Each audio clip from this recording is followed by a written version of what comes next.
So, welcome back muli sa ating channel mga ka-heavy. Muli ko pong ipapakita sa inyo ang aking dashboard sa CTC 250V, ang aking crane. So, kung makikita nyo po, ito po yung kanyang dashboard. Napakaunti lang ng kanyang features dito. So, ito lang ang kanyang loob sa aking driver's cab sa aking crane na ito. So, kung makikita nyo rito sa kanyang dashboard, ito yung kanyang tachometer, ito yung kanyang coolant, ito naman yung kanyang odometer, ito yung kanyang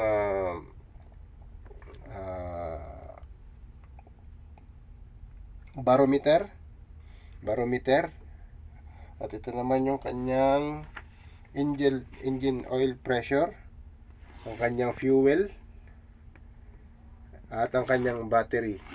So yan lang yung kanyang dashboard dyan. At ito naman yung kanyang right side. So yung upper, yan yung kanyang control panel and indicator lights. Ito po. At ito naman kanyang media player at ang control panel para sa AC at saka sa cab heater. At ito naman ang kanyang gear lever at ang kanyang parking brake hand lever. Ito naman po siya. So yan lamang po yung aking ipapakita sa inyo for today. At maraming salamat po. Sana may natututunan po kayo sa aking mga